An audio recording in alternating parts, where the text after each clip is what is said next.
Currently, Angela N. Cook, also known as Urawat, Queen Mother, in Enchas Ra in Kemet. And Enchas Ra means one who submits to the words of wisdom and the light of reason.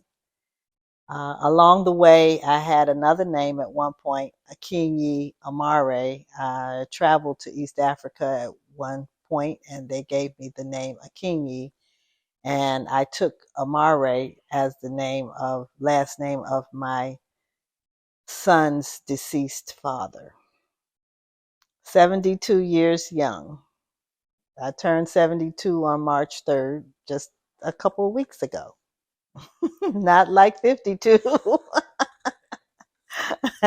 But it's I'm thankful. I'm thankful as you get older, you know that you need to be as thankful as possible because there are many people who either don't make it to 72 or they're not here long after. So I'm thankful that I'm still here and able to talk to you and know my name and my birthday and some of my history. My parents were born in Georgia. As far as I know, my father was born in Savannah, Georgia, and my mother was born in Cordele, Georgia, which is where I was born.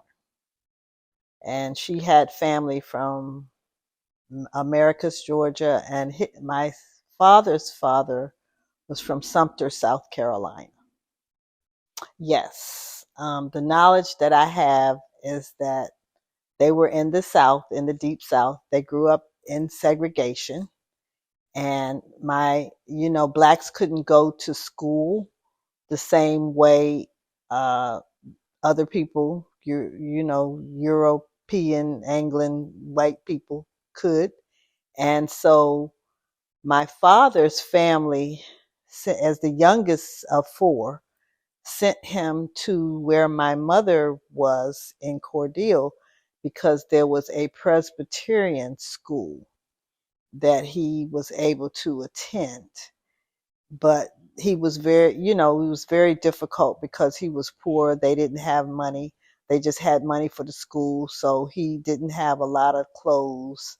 And he told me at one point they called him Samey because he had the same clothes on all the time.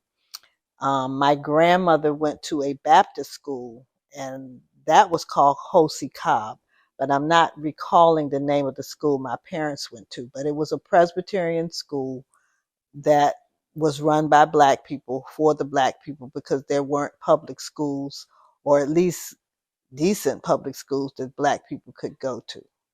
This is in Georgia. So they grew up in segregation. And my parents were always so security conscious.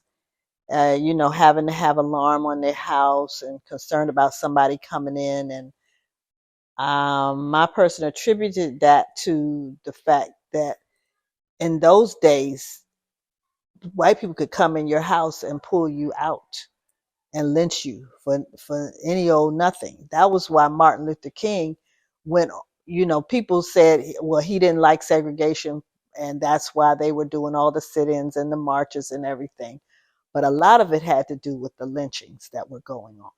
Ida B. Wells did a lot of writing about it and publicizing of it. Martin Luther King, they didn't really give the give the attention to the lynching issue, and said that he was just about certain other things, but that was a major issue back then. If they had, I'm sure they had experiences, but I'm not sure what they were. They had experiences or people had experiences. I had my own experience. Well, I visited my grandmother a lot in Georgia. My mom was in school, and it's so interesting. She was a teacher, and she wanted to get her master's degree, and she could not attend. They didn't want black people attending universities in Georgia. They were segregated, and so they arranged something where they would pay for them to go to school up north. And so she went to NYU. So I spent a lot of summers with my grandmother. And one summer I was 12 years old, and I remember just being in awe. One thing, we were on a bus going down south, and I came on my period, and I really needed to use the bathroom, but the the signs were white only, so there was no bathroom. And we would go, there's places you would stop where there was a bathroom for colored. It was very filthy, it was dirty, it was just really just not well taken care of. And we always took our own food because my mother was like, we're not going to spend money at segregated restaurants. In other words, they had colored and they had white. But the real experience was, it was funny. You go to the movie theater and you had to sit upstairs. You could not sit downstairs. You had to sit upstairs. And the bus station, I remember very much how segregated the bus station was. There was a colored section and there was a white section. And you had to sit in the colored section. Same thing with the bus. You had to sit in the back of the bus. Um, but one time we were downtown. I was with my grandmother, and for some reason I had gone across the street, and I was walking back across to where she was shopping, and which was so interesting with the shopping is because you couldn't try the clothes on. You had to buy the clothes and just figure out if it was going to fit you.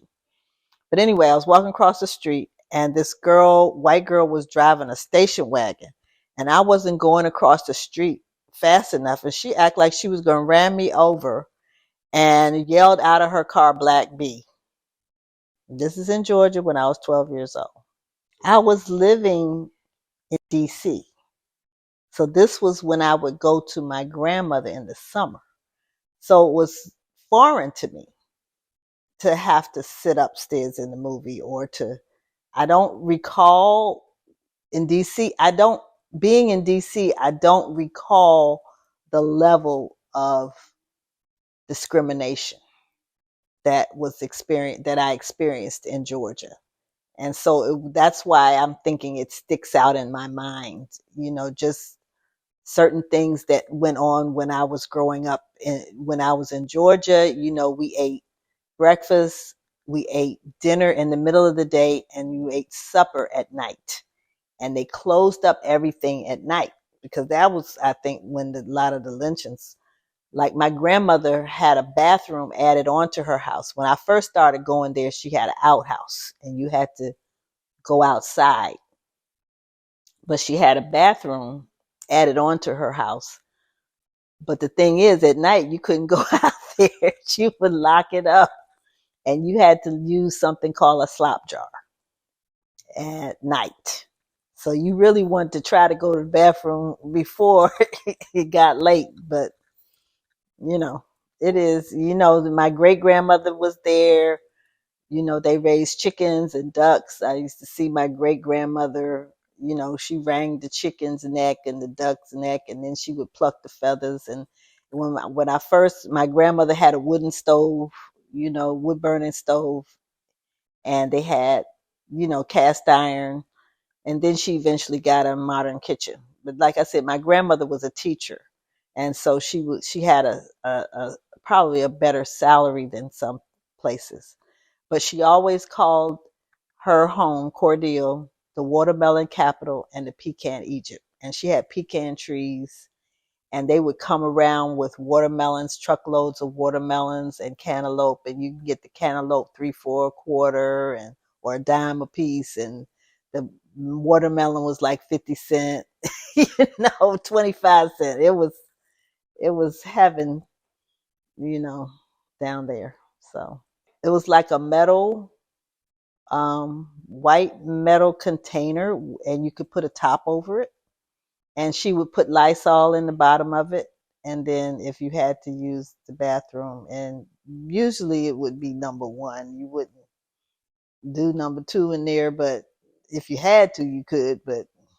And she used to wash her clothes in big black pots with a fire. They would make a fire with wood, and they would be big black pots. And they would take a stick, and they would put whatever they're going to put in there, lye or whatever they're putting in there.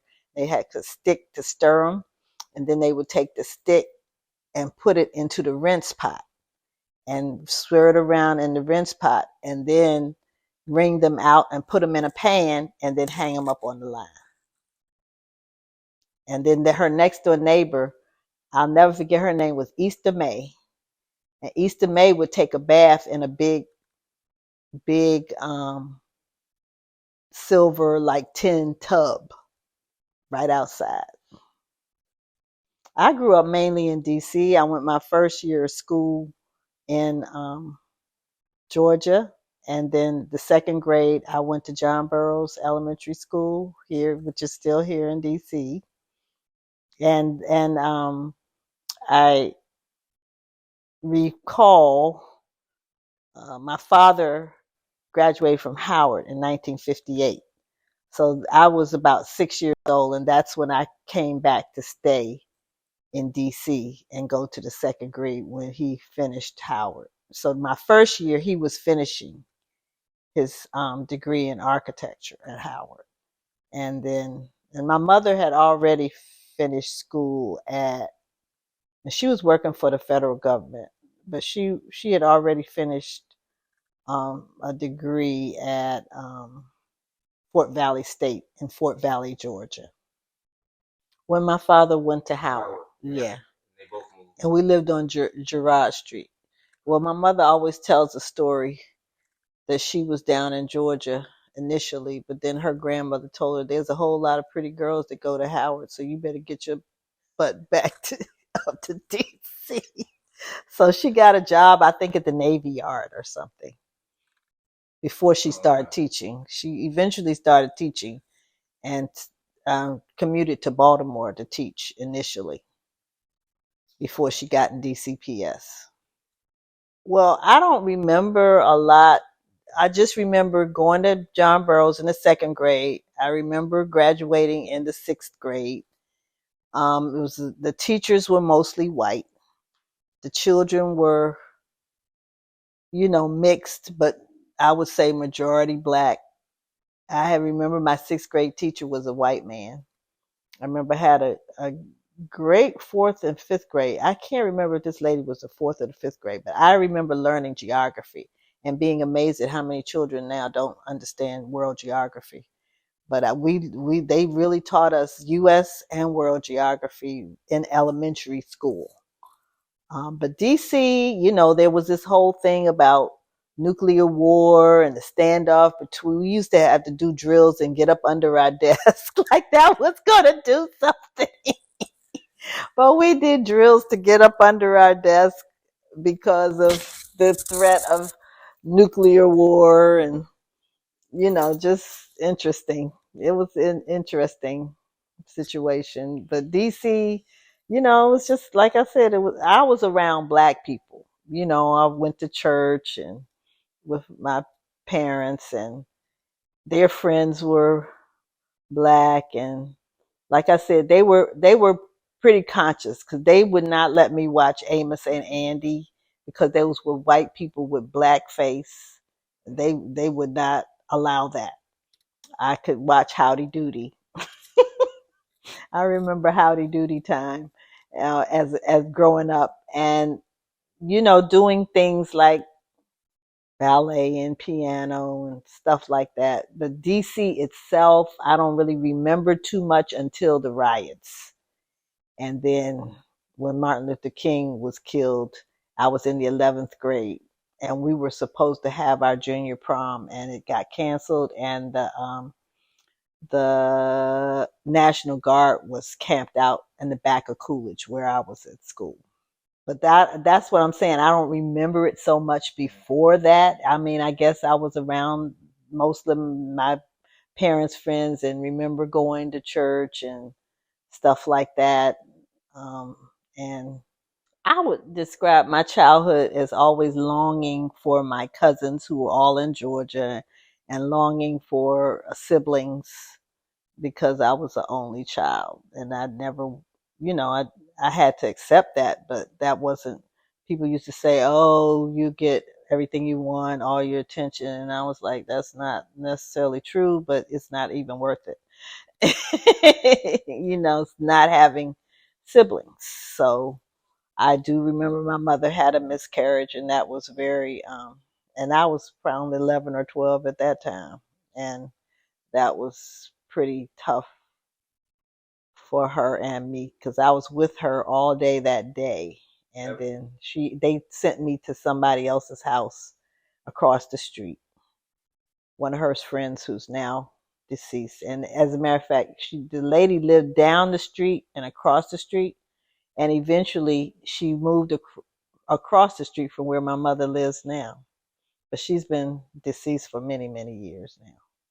She was about 4 months, I think, 4 or 5 months. Yeah. No, I don't. Like I said, I was 11 or 12, so I really don't know. I just know they took me in the middle of the night to somebody's house, and I remember being in that house, and I was cold. And I don't even know exactly what time of year it was, but she went to the hospital, and that was that. But she was here in DC. It wasn't Georgia, so she probably went to Howard or somewhere. I don't she she got decent care. When I was 16, we had a fire in my house, and my mother, we had a dog, and they didn't want the dog. The fire was started upstairs, but it was smoke, and she didn't want the dog to die from smoke inhalation, so she threw a brick through the window and severed her main artery. I almost lost my mother. With She threw a brick through the window and went her hand with it and severed her main artery. And so she was, as soon as her heart pumped, her blood was coming out. And it was snowing. It was in March, but it had snowed a little bit. And so the fire trucks were coming, and my mother had the presence of mind to run to the fire truck, and they put a tourniquet on her hand. And that's what saved. I remember the police taking us to the hospital, and that's what saved her life. There's something that stops blood. Like if you see somebody bleeding, that's what you should do. You put a tourniquet above the wound, meaning you put something very tight, and then you turn it very tightly. And so the fire trucks had one that was kind of like ready made. It wasn't something you had to make yourself. So and then again, they had the police take us to the hospital because it was a serious emergency. And so she had the tourniquet on. This is Providence because we lived in Northeast. They transferred her to Howard because our family doctor, was a doctor who actually was a professor at Howard University and a surgeon. And so he was able to eventually reconnect her hand. But I remember Howard, there being ward. It was a ward. So there was like 12 beds.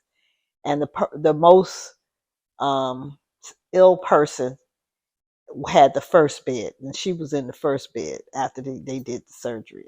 That I remember. It's vague. But I do remember them having her being on the ward and that happening.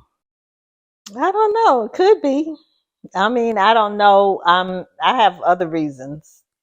My father is deceased. He passed in 2019 at 91 years old. My mother is currently living at 94 years old, and she's outlived her mother. Her mother passed at 77 years old when my youngest child was 6 months old. Oh, yeah. Well, no, his mother lived to 93. His father lived to 87. His father had prostate cancer and passed at 87, but he lived longer than all of his siblings. Like his eldest brother passed in 83, and his sister passed young, probably because her youngest child passed, and she passed maybe 3 months after him. How did your father pass? He went to the hospital. They had given him only like 6 months to live because he had some sort of blockage in his heart, and they put in a pacemaker, but for some reason they say that he had intestinal bleeding, And so he was in the hospital, and they called and said that he had his heart had stopped beating, and he had a cold blue, and they resuscitated him once, but then they couldn't. And he had been pretty um, upset about they was telling him he was going to have to go to rehab, and he didn't want to do that. He wanted to go home. He didn't want to go to the hospital in the first place. But he, my mom really couldn't take care of him, the condition he was in, and he was short of breath a lot. And if he fell, and I think it had to do with that heart condition. They put in the pacemaker because his heart was not beating the way it was supposed to. So my father used to call me Ange instead of Angela. They would say Ange.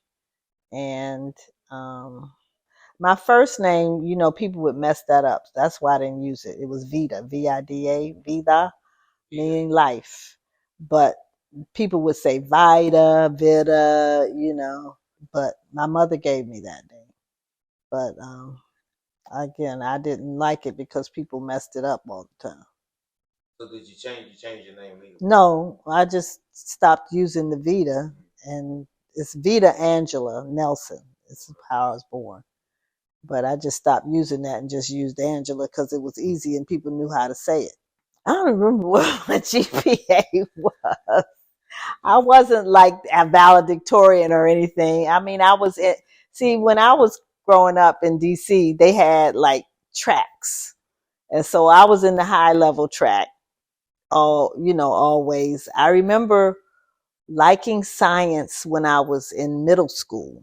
We had a really intense science teacher. Her name was Barbara Quick. I'll never forget Miss Quick. And so I remember she had us dissecting animals, in junior high school. High school, I had two good friends, and we would sometimes walk to school.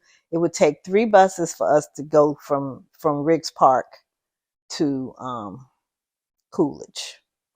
You could either walk and take 1 bus and walk, or you take 3 buses in the wintertime, in particular when you didn't want to walk in the cold.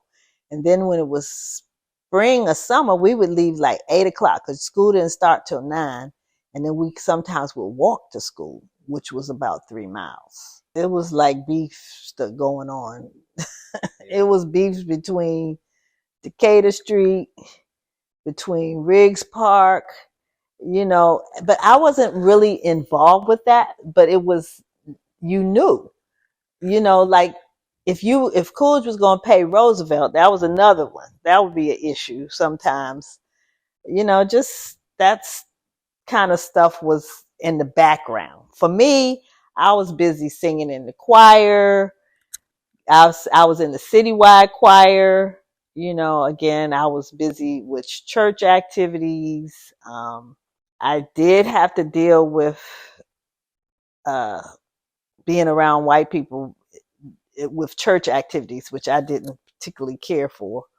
I remember going to camp and they had lean-tos and they had cabin camps, but I remember having to go swimming and I didn't know how to deal with my hair. And back then, you got your hair pressed and all of that. And they didn't have all like what our girls have, the electric curling irons and all that. I didn't know how to deal with it. And my mother didn't know that I didn't know, I guess.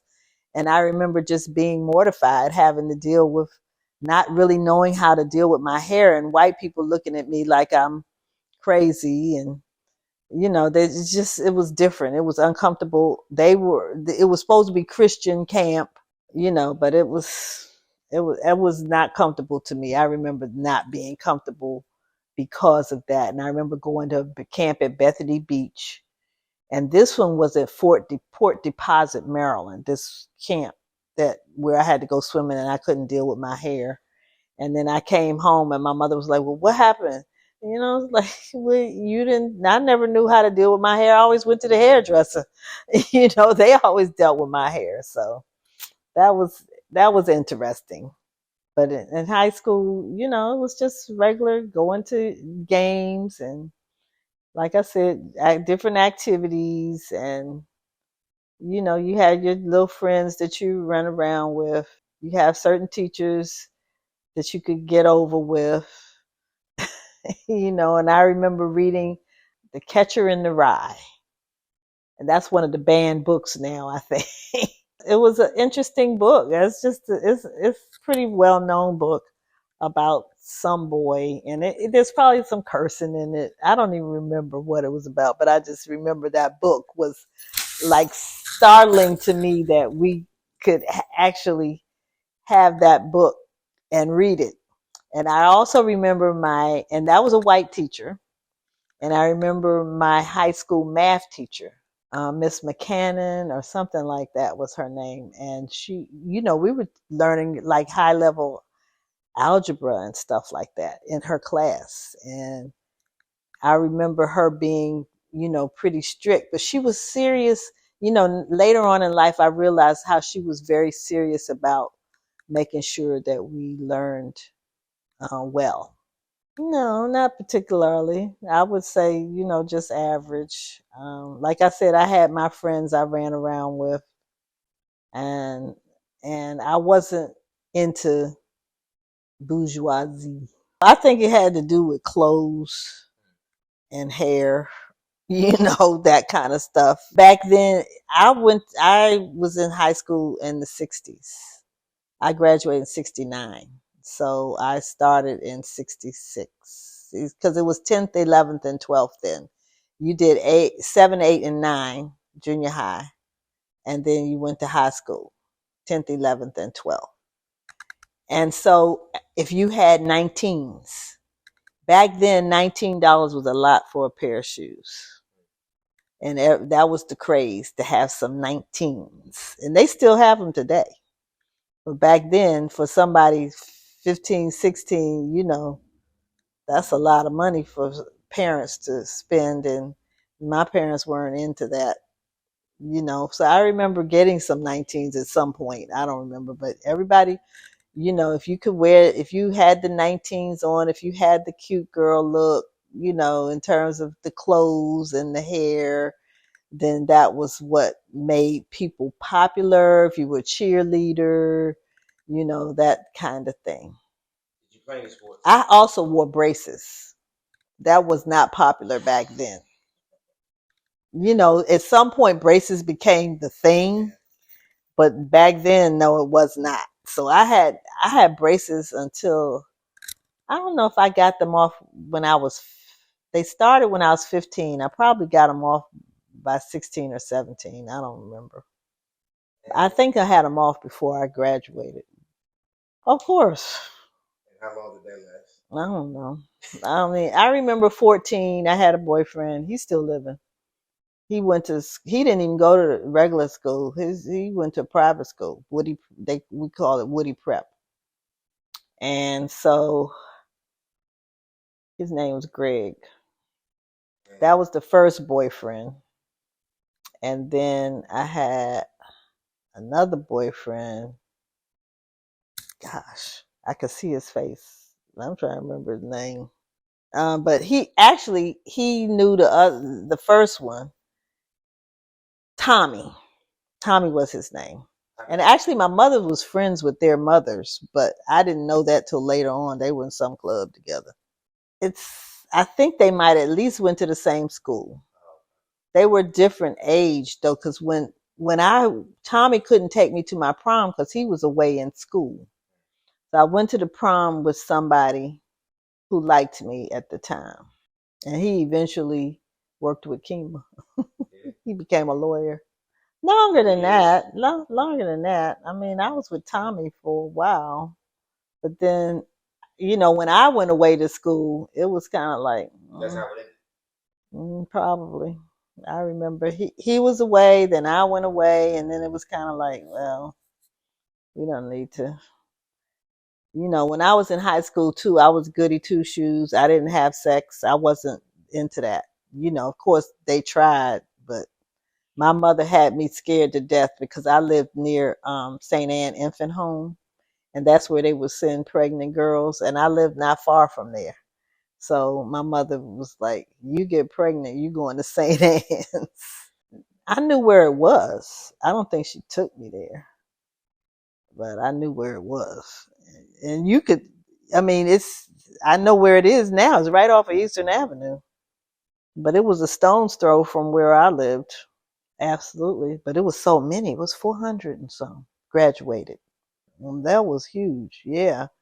And I specifically wanted to go to a white school because I had been around black people most of my life and I knew I wasn't comfortable around white people, but I knew I had to live with them and I was going to probably have to deal with them eventually. So I was like, well, let me just go to a white school so I can prepare myself for the future. I went to Lake Forest College in Lake Forest, Illinois. I wanted to go away. I wanted to go to a small school and I wanted to go near a big city.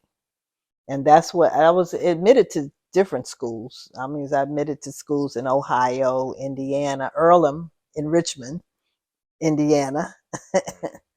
I was admitted to several, but I chose Lake Forest because it's 30 miles north of Chicago. And Chicago's a big city. And it was a small school, like 1,200 students. And I had been to a big high school, so I didn't want to go to a big college. And so that's where I went. That was really interesting. But of course, it was around the 70s. So that was when black, by the time I was a sophomore, I wasn't trying to press my hair no more. I remember when I was right before I went to school, I was working for the federal government as a summer job. And I remember deciding to wash my hair and let it be. Back then, people did not wear afros. Black people did not wear afros. So one day I went to work. I had this little old flowery suit, white shoes, looking like office work, but my hair was fro. The white people, like they were in shock. How did you get your hair like that? And at that point, I was pretty belligerent. I was 17. I was like, I washed it. I was like through with them. And so um that was really interesting. In college, I was part of they had a black, even though it was a small school, they had black students for Black Action.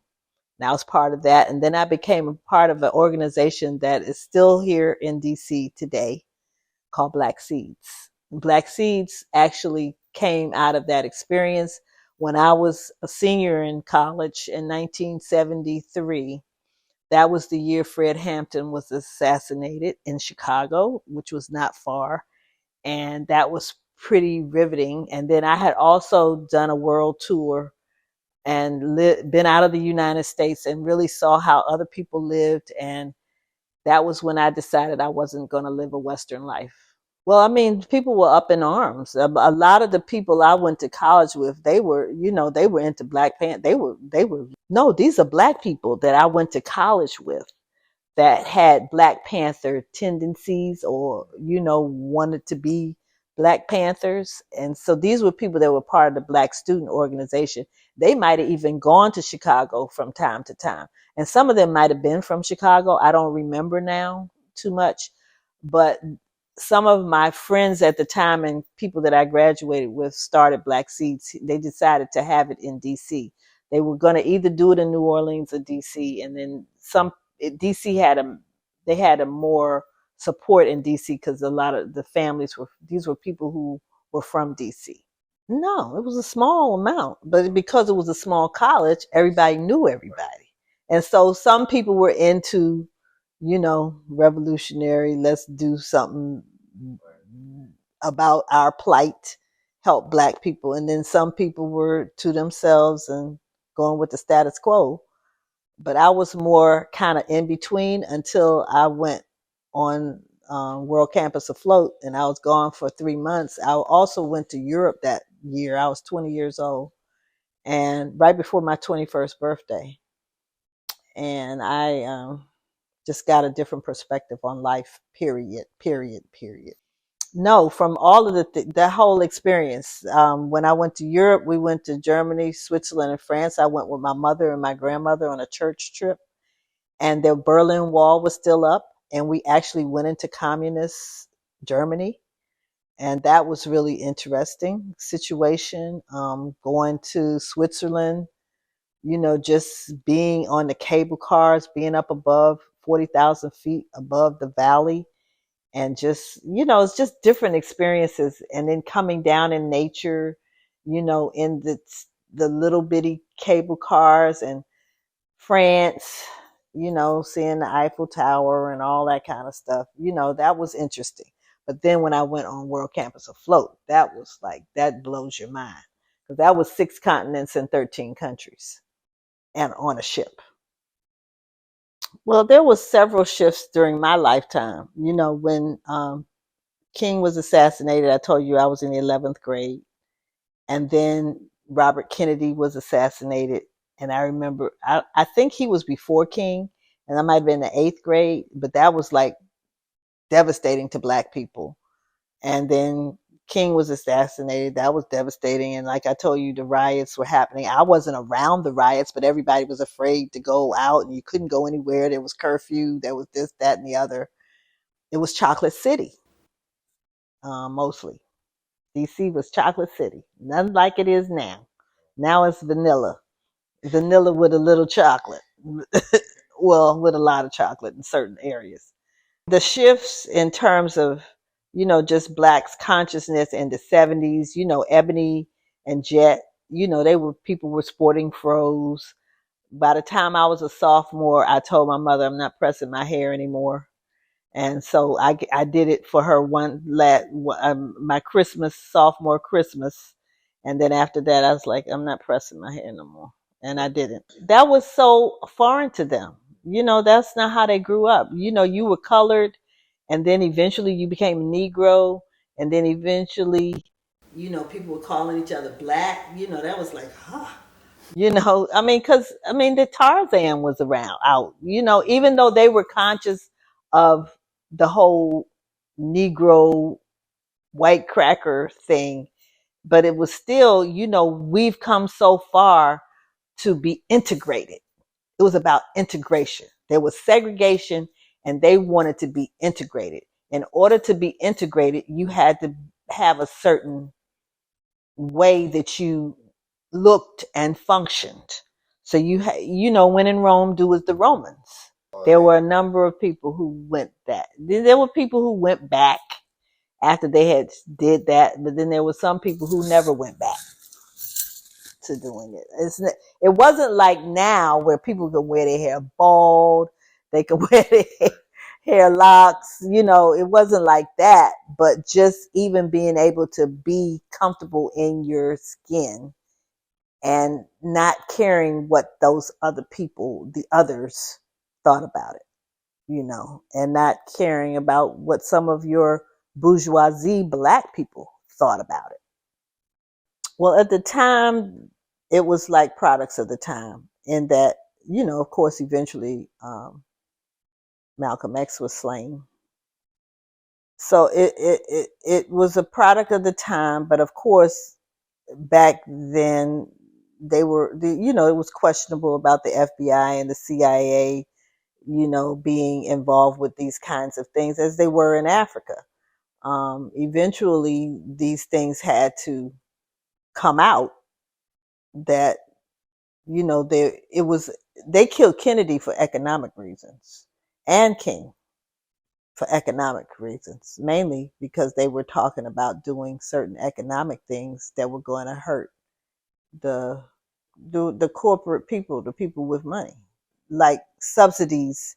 Kennedy was going to stop, and that's what put them in cahoots to kill him. And then King was talking about, poverty, and the whole tent city stuff that was going on. And he, when he starts talking about that and having to address, poverty for not just Black people, but what everybody, and they're still wanting this to be an oligarchy. That's what they want. They want the rich to run it, and the rest of the people to just be asleep and do whatever they want you to do.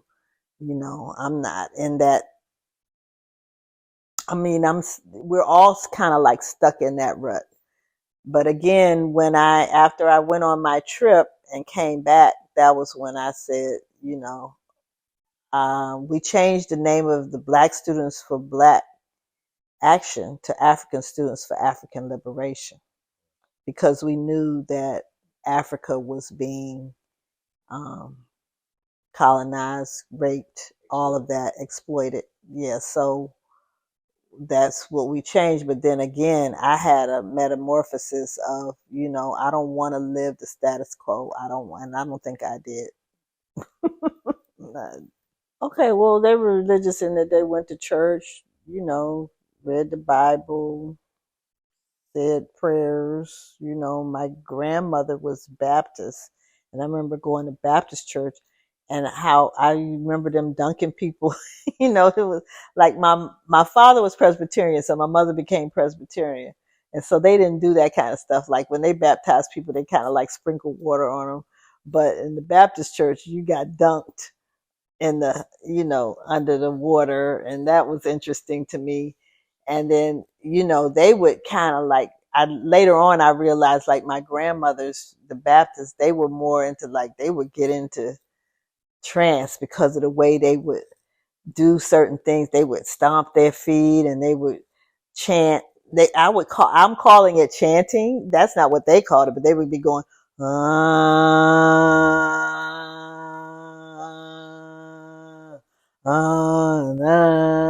That was probably my first experience of seeing people talk in tongues, get quote unquote hit with the Holy Spirit, and they would do the holy jig and holy dance and talk in tongues and stuff like that. So, but of course, when I decided that in my senior year of college that I didn't have any clue how I was going to do this, that I didn't want to quote unquote live a Western lifestyle, quote unquote, had no idea how I would actually put that into action. I had a significant other in my last parts of college, which was kind of totally different from how I was used to living.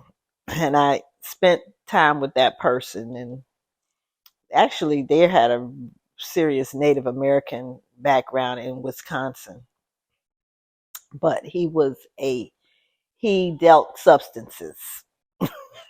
Oh, narcotics. This is in college.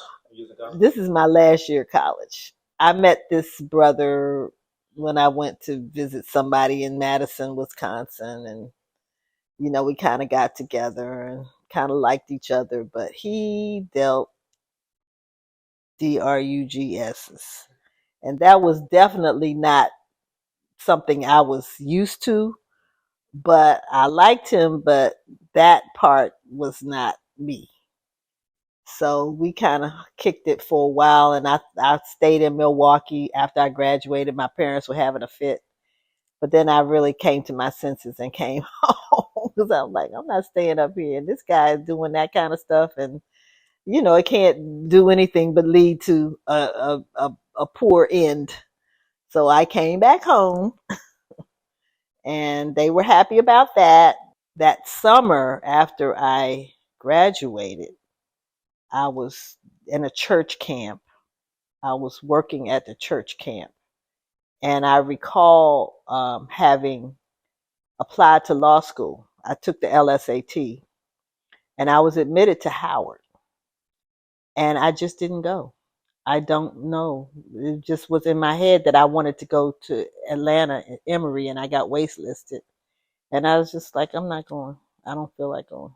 It was kind of, that's one thing that if I had a different perspective than I did then, I might have changed in my life, is to not have gone to law school, because I'd probably be in a better financial position now than I would have then. But I was more, I guess, in the helping profession, and I guess I was just kind of tired of school, and I just didn't show up.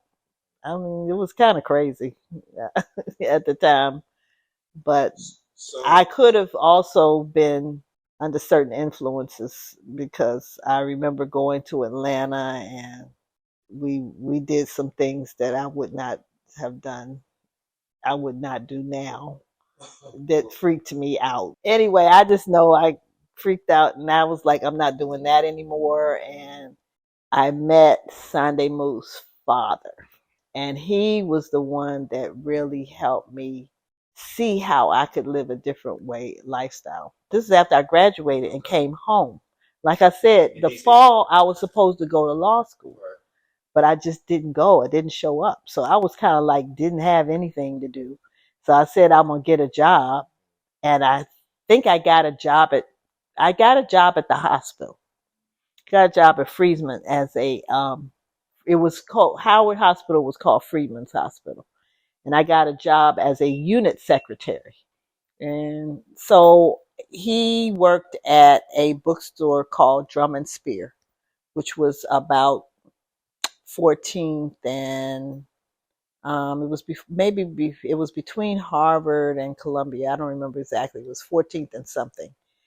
And I went in the bookstore one day and I had my platform shoes on and a short skirt, and we just started a conversation. And again, I said to you, when I finished school, I said I didn't want to live a Western life. And so being in the Drum and Spear, that was a black bookstore that had a lot of historical books. And, we just got to talking, and, he really intrigued me, and he was dressed in a solid color dashiki from what I remember. And we just kind of started hitting it off and going out, and made me want to dress different. And so I started wearing head wraps, and I knew how to, you know, started getting long skirts, and he turned me on to Back to Eden, and that was about diet, and also Dick Gregory's book. He had a book about how black people should eat at the time, and so we were doing like cultural things, and he was really teaching me and helping me with those kinds of things. And I do remember just really learning a lot from him. Well, we had a several months long relationship. He did meet my parents. I had met his mom. His father lived in Pittsburgh, but his mother lived here. And as a matter of fact, I went with he and his mom to see a person who was like a psychic. His mother must have been kind of into that. And that guy kind of predicted his demise. Yeah. We didn't really take too much of it. I think he was like a Hispanic guy, but he was telling him to be mindful of metal and stuff like that. And so again, we were kind of going out together. I remember going to Howard to a program, but we also went with his ex-girlfriend. He was supposed, how people see psychics because I don't remember all the details of why she went to see him. I just know we went somewhere in Maryland, saw the psychic, and I remember him telling him to be wary of metal, and he was giving him a caution. So that was maybe May. I know in April I had decided, okay, I've done everything I wanted to do in my life. I've been to around the world. I've traveled. I've finished college, and now I want to have a baby. And that was in my mind. I don't remember if I said that to him, but that was in my mind. And I don't remember if we were having protective sex or not. I don't remember. I also decided I wasn't going to smoke weed anymore because I had started that probably toward the end of my college days, maybe when I was a junior in college, maybe not a sophomore, but probably junior in college. And part of why I did that, I think, was because I had a boyfriend my freshman year in college. And I was around people who were quote unquote gay, and I had never really been around gay people. But these were people who were very nice to me, and we kind of like hung out, and we would do crazy stuff. Like it was Chicago, so in the wintertime we would go tobogganing at the lake at 2 in the morning, and it's crazy college kid stuff. But anyway, so my junior year, I had this boyfriend from my freshman year, and he was from Boston. His name was Herbert. And I remember my sophomore year, or maybe the end of my freshman year, I can't remember. I wanted to go see him. So I went to visit him in Boston. But there was a lot of white people around. That was strange to me. But I came back to school, and then he started kind of disappearing off campus and everything. And eventually, one of my friends says to me, "You don't know?" And he said, "Herbert is gay." And I was like, I was totally devastated. I was devastated. I mean, my freshman year. And then in the summer, I went to visit him. And so this is probably in the fall where he's disappearing and going to Northwestern. And apparently he has some white guy that works at a library that he's always with. He has this white boyfriend. No, he dressed very preppy. I mean, now that I think about it, he had a high butt. But anyway, so my freshman year, I had become, he was my boyfriend. I had become friends with another brother, Lance, and we were just tight. It was like we three, and we did this whole thing on campus with the black people, where we were having this formal dance and thing, and it was hush hush. Like who was sponsoring? Nobody knew who was planning it, who was sponsoring it. It was very, very hush hush. But all the black people wanted to come because it was black people. And that kind of little small white campus, they would let us do whatever we wanted to do because they didn't want to act like they were, it was conscious, they want to act like they were discriminatory. And my friend Lance had a radio show, and I used to be his engineer on the radio show. So it was a fun time. And again, that was my freshman year. And and so we had this formal dance, and I just remember it was a big thing when people found out who the three people were that put it together. They were all in awe and shock, and it was fun. But anyway, my sophomore year, I was, you know, but again, after that summer, he was like, "You don't know Herbert is gay." And I was like, that devastated me. And that's probably why I started smoking. But anyway, and then eventually I had another boyfriend, and he was from New Orleans, and I went to visit him. That was all during the college stuff. So fast forward back to Sunday Moo's dad. Again, I had said didn't want to live a Western life, but he had this girlfriend he had before me. But then, come to find out, he was still kind of seeing her. I found vestiges of it in his apartment. Vestiges of her. I found like a gay lady that was hers or something. And so, as it turned out, he was like, "I can't choose between the two of you. I want to be with both of y'all." Da da da da da da da. And I was like, "Okay, whatever."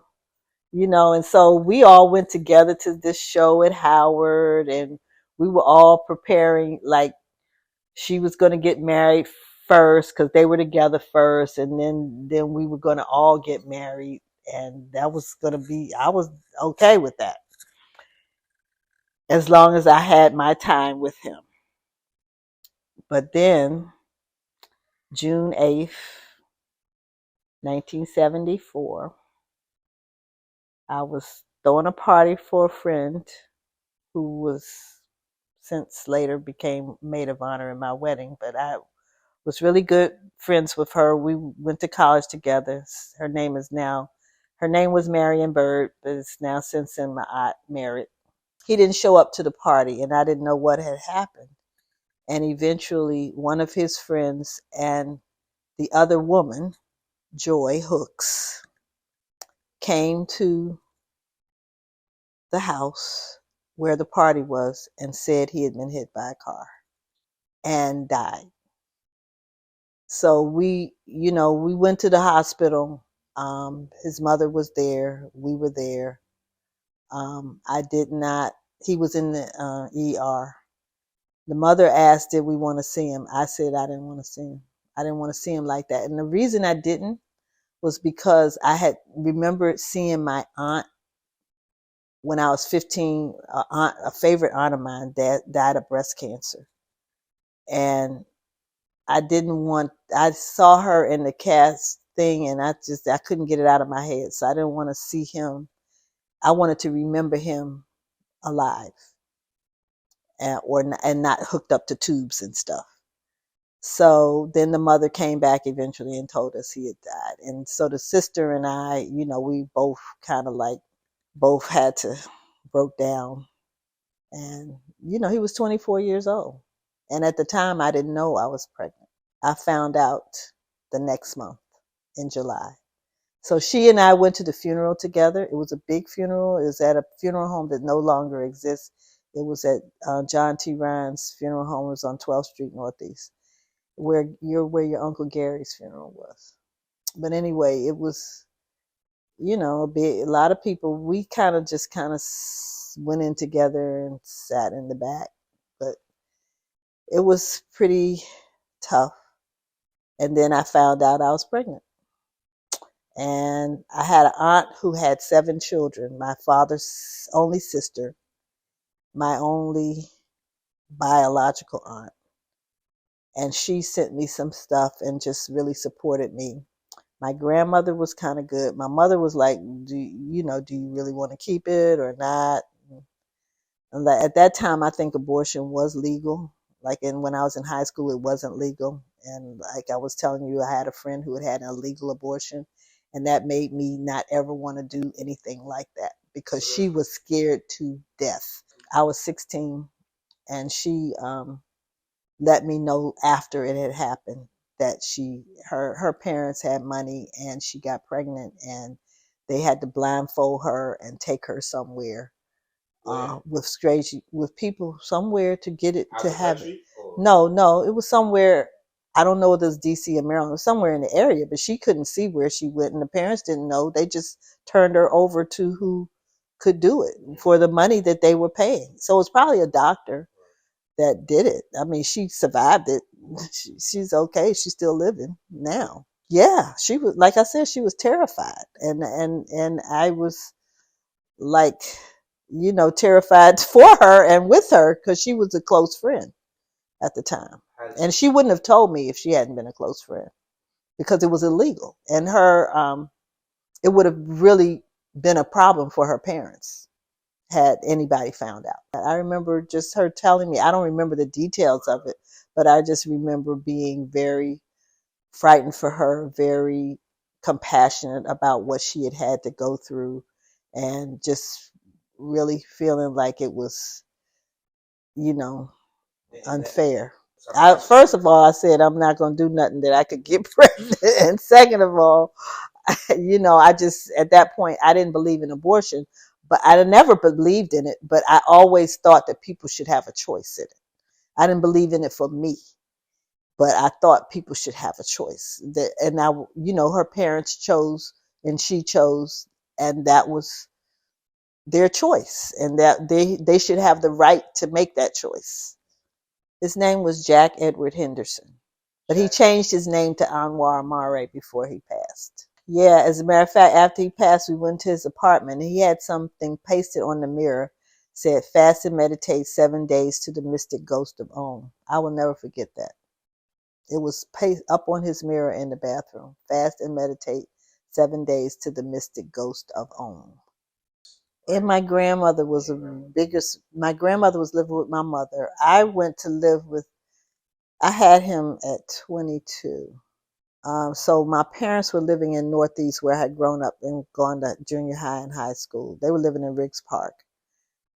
But I think when I turned 25, they moved to on the other side of the Rock Creek Park. And I was living with them when they moved. My grandmother, again, she was a help. And so I decided to go to nursing school when he was 8 months old. Why? Because I knew that I could get a job and I was going to have to support him. As far as I knew, I was going to be alone supporting him. I did have a marriage proposal after I had him from my friend that I told you about that I was in college with, but he had become a Muslim and I wasn't really into that. I don't know. I think he was from Chicago, so it might have been the regular Muslim, American Muslims. I don't know. But we had been very close, very, very close in school. But he had a hard time with women and he eventually became gay and got AIDS and died. And I didn't find out till much later because I lost contact with him. Yeah. And getting into the ones that he wanted to get into. But we really cared about each other. And I was pretty sad when I heard that he became a nurse himself and in Atlanta, and but there was a lot of gay men in Atlanta at the time, and I remember going there one time and he met me at the airport, and at that point he had turned and I was talking to him, just talking to him about it, like, how, is that something you really, that kind of life you really want to live? Because it was different for them back then. As a matter of fact, it was a lot of attacks on people like that, that were homosexual or the different sexual orientation. It's not as open as it is now, but they all kind of like hung together. They had their own little culture. But again, he wasn't gay when I knew him, but he became that when he went to Atlanta after the Muslim thing. After his Muslim phase, he went into the gay phase. And that was the last time I saw him and talked to him. But at that point, I was married. Yeah, but at that point, I was married to Orwa. Orwa, I met him at a Kwanzaa event. He may not remember, but he was doing a presentation on preparing for I don't know, just being prepared for any kind of emergency or urgent thing. And so it was about storing food and all of this stuff. And he did it at a Kwanzaa program. But his family was there, and I was not in. I did not deal with nobody that was married, because my cousin had done that, and I was like, I'm not doing that. And so I was 8 months pregnant at the Kwanzaa event. But so I told you with Sonny Moo's dad, he got me into the cultural stuff and wearing cultural clothes. And so I was at that Kwanzaa event and that's where I heard him speak. And then I told you I was part of Black Seeds. And so I asked him to come and speak, but that wasn't until after I had the baby. So again, I met him 8 months pregnant, and then maybe that March, I had the baby in January. Maybe that March, I had him come to my parents' house to do a talk with some of the people in Black Seeds about that event. And so, we kind of got to know each other. And so he invited me to this roots retreat that they were having down in Prince William Park. And I went down there with a 2-month-old baby or 4-month-old baby, like a nut. But again, that was a long story. But then, then the classes started. Sunday Moo was 5 months old when Osiris classes started. Shechem started coming. He was supposed to be at the retreat, but he couldn't because he was getting married that weekend. He started coming in May. So, of course, he was Brother Ra then, R.A. Strawn. And of course, the classes started, and I was interested. Again, I told you I didn't know how I was going to do a different lifestyle, but this was ringing to my spirit. And so it wasn't until Orwa separated that we got together because, like I told you, I didn't deal with married men. And I was very adamant about that. But he probably knew what was going on in his family that I didn't know. So that happened basically after my son was over a year old. Okay, Sonny Moo was born in 75. We got together in 76. We got married in 77. So it'll be 47 years in May. Well, I guess I kind of talked about the fork in the road when I said I didn't want to live a Western lifestyle. And so that was a big fork. That was a metamorphosis in my mind. And again, part of that eventually became not being involved with, substance use, marijuana. That was a big thing. The flower children, that was a big thing back in the early 70s. And I decided I wasn't going down that road. And that after I met Orwa and it was more of a spiritual life that I wanted to live. And I had been down to the Yoruba village. My cousin had taken me down there when Sunday Moo was maybe 6 months old or something. And I met a brother down there, and Kabiesi, who was the king at the time, told me Ogun had gotten the child's father, and if I wasn't careful, Ogun was going to get me, and they wanted me to sacrifice a goat. And I'm like, I'm not paying y'all to sacrifice. I didn't. In my spirit, I didn't want to do animal sacrifice. That wasn't me. And actually, I came back here and got a reading, and it was Nana Krabana, and I was his first person that he ever did a reading for. hmm And he did. He said we're not a fatalistic shrine, and because I had told him about the other reading, and he was, he predicted that I was going to meet Orwa. He predicted that. That was before I mean he predicted that he and I would be together. I might have already met him. Sanimu was a baby, yeah. So I had already met Orwa, but he was like, this person is gonna be in your life, and they're not like dressing in African clothes and stuff. He was like an earth guy wearing earth shoes and you know different type of hats. Orwa, yeah. Well, probably when I found out I was pregnant and I didn't, and the father was dead.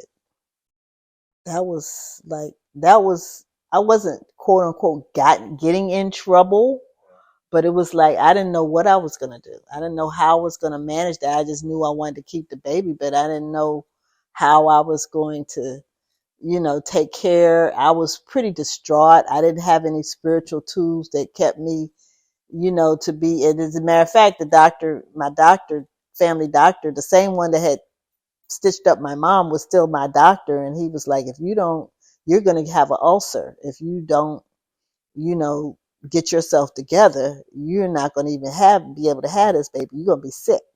So when he told me that, I had to kind of like pull it together, and I had a scare in that I had a lump on my breast, and the people decided they were going to take it out while I was 7 months pregnant. And I couldn't go under anesthesia. I had to have local anesthesia. And that doctor was such a skilled surgeon. I trusted him, and I was awake with the anesthesiologist. It was at a hospital that's now closed, Hadley Memorial Hospital. And I just wanted to make sure I didn't have cancer. And I'm sure I had the lump from having taken birth control pills, because I did take them before I stopped taking them, and that's when I got pregnant. But I had that lump, and they took it out at 7 months. I had drains in my breasts and I was wondering if I was going to be able to breastfeed, but it didn't. By the time it was all healed up, by the time I had him at the end of January, I had the surgery in November, pregnant. And I was just so relieved when they came back and said, no, it's not cancer.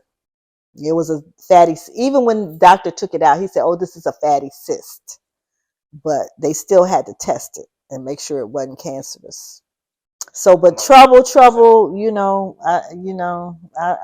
don't remember getting in too serious of trouble. I think when my mother found out I was taking birth control pills, that was not. She wasn't happy about that. They found out. I don't know how they found out, but I got them when I was away at school. So that was trouble. Having children is one. Being pregnant and having children was like a highlight of my life. All of them. Being able to have them, three of them at home, was something that I really, really appreciated. Also, traveling around the world.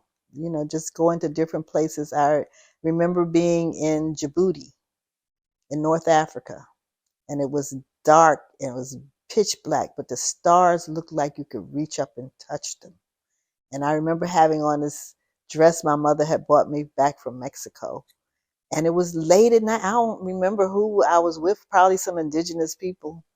And the ship was docked and I was out and it was night and it was like the sky was midnight black and the stars were like so close. You feel like you could reach out and touch them.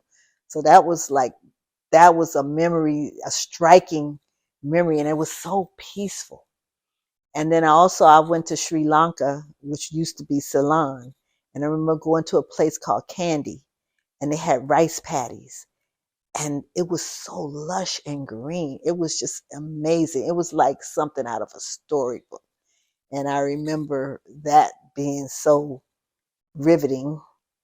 And then I remember going to a museum in Bali, in Indonesia, in Bandung, and there were black people, like with woolly hair, in this museum in Indonesia. And so those are things that just like I don't know if you call them happy memories, but they're like things that just really stuck with me my whole life. But in terms of happy, being able to get married, have children, all of that was happy. Um, Being inducted into the Carrie Head priesthood, I remember that being a happy moment. And also, having anniversary at Howard University. I remember that being a really, really having a Saraset anniversary at Howard University, and we were all coming in on the Pelicans, and it was like really majestic. And travel to Africa, you know. That I want them to really, really, really take care of their health. They don't want to talk to me about it usually when I try to bring it up. So I refrain from saying certain things to all of them. Some of them are more health conscious than others. Um, so having that conversation and being able to be a better example myself, having that conversation about taking care of your self, your health, and that, this is a foundational part of you being the fact that you're a divine being, and certain of the choices that you make in life, I would like to see them be different. But, again, certain things they don't want to discuss, especially my daughters. I just really, with them, I will that we could have a better relationship. I know that certain things they may resent. I don't know exactly what they are, but I would like for us to at some point be able to have a more positive relationship uh, with all of them, my sons and daughters. I would say my sons are more attentive in terms of making sure they call and check on me more than the daughters. And I guess that's certain things that might be, related to how I related to them. And I, will that it could improve. Can't go back and change the past, but we can always do better in the future. And I will that they would eventually let me in and be. And if you are having trouble, if you're having a hard time, get help. That's all I'm saying. Get help. Get therapy if you need therapy. Get reading and counsel and follow the counsel if that's what you need. But don't be afraid to get the help that you need. And I love you. I want to be there for you, but I'm not always going to be there. And so let's make good of the time that we have together. Let's, love is always a word that people use so freely. And my thing about love is that love for God is the only way you can love others, not just because that's part of Ma'at's law, but because if you love God, you're loving yourself because you are a divine being. Yes, you have an animal part. Yes, you have a human part, but the essence of you is peace and a divine being. And so if you love God and you love, then you'll love yourself. And then that way you can love other people. And so I'm not saying been the most loving parent or whatever, but I will to always improve and do better. And I will, you would let me. Probably my grandmother. Now, I spent a lot of time with my mother's mother. And she was a really, she spoke very proper, but she always really took care of me. And, she was the one who was patient, acknowledged my change in diet without judging me. And like I said, she didn't judge me when I got pregnant with my son. You're right. In that I didn't tell you this, but I was a candy striper when I was 15. A candy striper was a young person who got trained a little bit to go help out in a hospital. And they called them candy stripers because you had a uniform that was red and white pinstripes. And so I wore this little uniform and I went and worked at the VA hospital. Since I was 15. In a sense, that was helpful, but in another sense, it was scary. And I remember this was the first time I ever saw what they called a circulectric bed, where the person was laid out. They couldn't walk or anything, and the bed kind of went around in a circle to be able to move the person. But it was kind of scary. But I can see, having worked with children in high school at Coolidge for 12 years, working in child welfare, I still see my Coolidge students.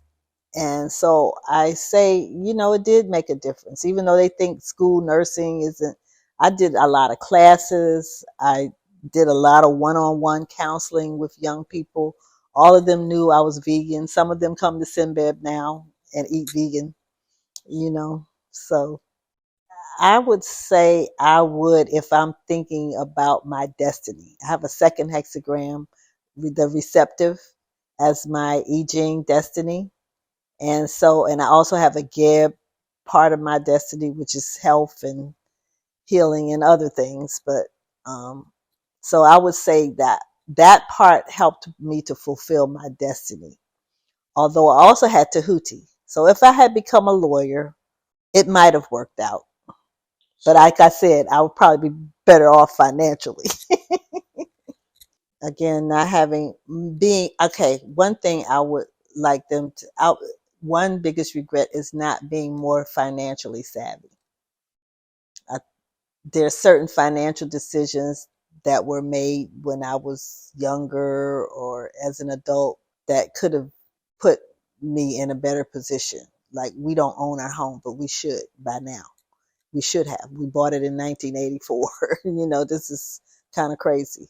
So yeah, that's the biggest, I would say.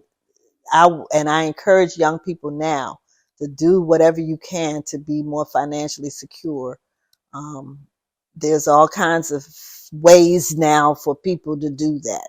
Much more financial literacy. I will that we had done that with you, with our young offspring, and that's the main thing. And also just being more intense with your spiritual, upbringing.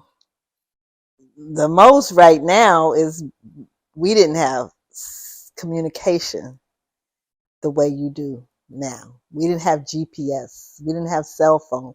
Remember, I was working at Coolidge the first time I saw one of those huge, big cell phones this girl had in her bag.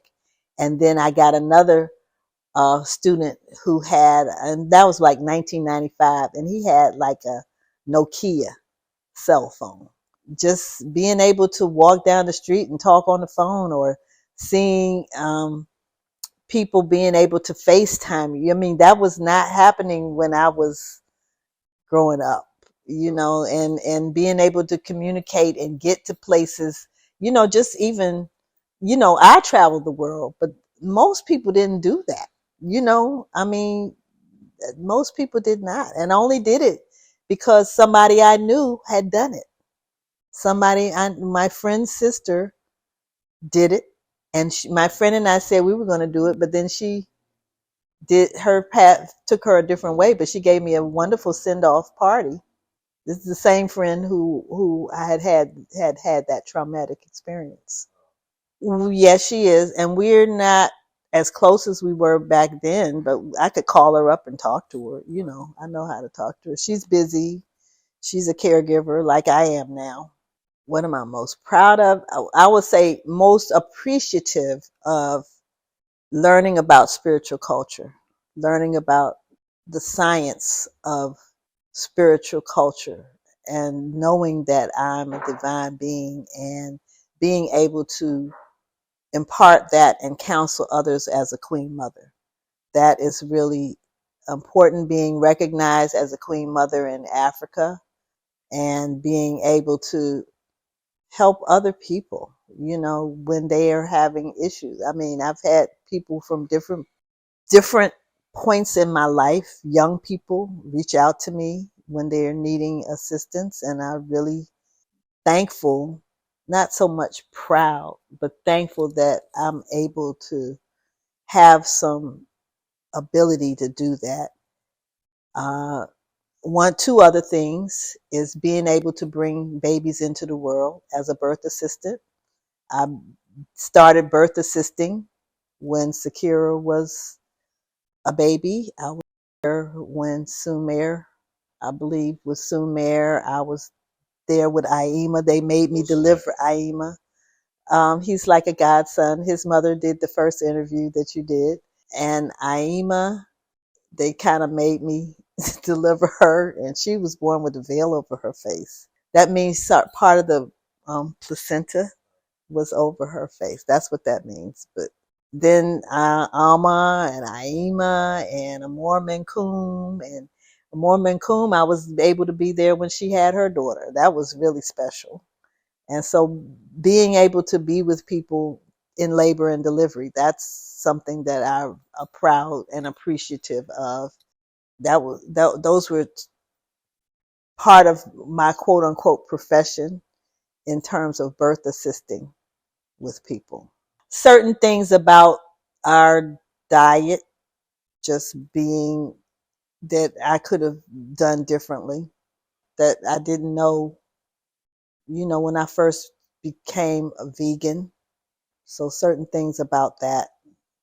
Take better care of your health, exercise more, help try to get your parents to be more diligent about the plans they make for their future. I do think they tried, but there's certain things they should have told me that they didn't. And so now I'm trying to make up for it, being the only child. There's certain things I need to do for my mom in terms of her upkeep and care that I'm having trouble keeping up with doing. So at 40, I would have made those plans differently, probably, as I told you, differently with our finances in terms of the home. That was kind of growing up. My parents were married, a lot of their friends were married, but everything on TV back then, Father Knows Best, that's a couple show, even with Bonanza. My dad used to watch Bonanza. I don't know if you ever heard of that. That was a Western show, but that was a family, that ran a cattle ranch or something like that. That I graduated from nursing school the same day. I graduated from with associate's degree in nursing. I already had a college degree, a 4-year degree, but I told you I went to school so that I could get a job and take care of my child and get off of public assistance. Well, I wouldn't say weddings. I would say my wedding because I was in the African mindset. I had an African wedding. So that was different than, say, what other people would do. So I didn't have the white gown and I don't think it cost as much. We didn't have much money anyway. Because I got married, I went to nursing school. We got married in the morning. I went to my graduation, and then we had a reception in the afternoon. So that was simple in a sense that the cake wasn't elaborate. I can tell you that now. No, it was in my mother's yard. So I guess relatively, yeah, it was people, there was people in the morning and then the different crew came in the afternoon. And actually somebody came and poured libation in the afternoon. We didn't ask him, but he was a brother who was Yoruba, and we knew him. So obviously he was invited, and then some friends of mine decided they were going to the African dance, and they did a little African dance. It wasn't part of the plan, but they did it. That was the kind of stuff that went on back then. And I was appreciative. Reverend Ishaka Musa Barashango and Brother Ra were the officiants. And Reverend Ishaka Musa was a pretty well known African leader in the community. So he was actually a friend of ours. He's still alive? He's been passed away some time ago. I don't know. He had moved to Philly. He was here for a long time. But he wrote a couple of books. I'm sure Ujamaa has them. And he used to speak and lecture. And I also knew H. Carl Moultrie, who the court building is named after in DC. He went to the court building downtown is named H. Carl Moultrie building. And he went to the church my parents went to. And I knew him and I met him. He was a really nice man. Very, very nice man. I didn't know, of course, that he was so prominent as an attorney and in DC that they would name a court building after him. I had no idea.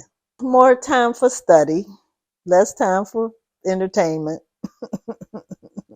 more time for studying about spiritual science and just any important things in life, and instead of just kind of like playing around. And I've had the opportunity to play around. I always like to sing and like to dance, and I've been blessed to be able to sing. I did make a CD, and I want to do some more for children. It was a Kwanzaa CD. It was a Solstice CD and a Kwanzaa CD, and it was done in 2014. Well, some of it, definitely one of the Solstice song is out. They play that during the Solstice. It's called Ancestors Magic. Reunions. Yeah, family reunions. It's a time to get together, and I would have liked to have had something done like this with my parents while they were living. So I would know certain things that they remember about their life and their history and have it recorded while my dad was living and while my mom didn't have some dementia. Because my mom will talk to you about her life and stuff, but it might not be certain things that's as accurate, but she'll say they're accurate. The most important thing you can do is make a connection with God. Once you do that, everything else will fall into place.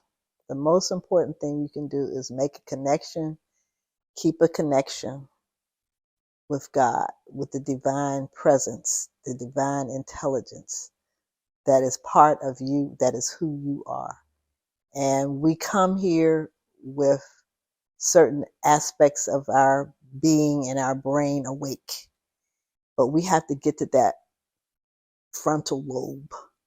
We have to be able to awaken that aspect of our being so that we can be as successful as possible. So make that time to meditate, to pour libation, to be a part of some spiritual organization. It doesn't have to be Osera it could be a Khan, it could be Yoruba, but your African traditional. Last night I was at a meeting with a brother from the Congo, and the Congo has been through so much violence. And he said that, they're working to make, in order to heal, they have to make that ancestral connection. They have to go back to their ancestral ways. And I asked him, I said, well, what about all the people that are Christian and Muslim? And he was like, well, there's room for everybody as long as you're willing to, be receptive to what works for you, what's worked for your ancestors, what's not something that somebody has brought and put on you.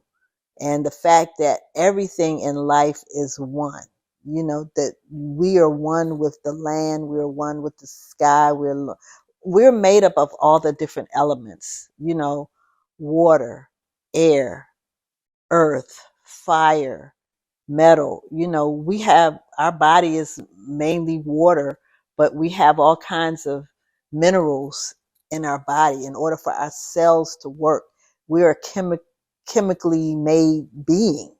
And so how can you be separate? So the whole thing is, when you connect with the divine presence that's within you, then you're learning to be one overall with life, and learning to love life, and to be appreciate that we were given these physical bodies. Yes, you chose your parents, you chose the life and the path, but there's certain, you know, options that you have. As a divine being, you're not compelled to do certain things. So as a divine being, you need to look at what is the choices that your divine self needs to make in order for you to be successful. Thank you, Dwana Ter. I would say, keep the village alive by pouring libation to your ancestors, remembering your ancestors, knowing who they are, being respectful to your elders, realizing that they've been through a lot and they have a lot to give, and to be happy. Happiness is going from peace to pleasure, and when you can't have the pleasure, enjoying the peace. Be, as happy and cheerful about the fact that you are alive. Thank God every morning you wake up and say, I woke up.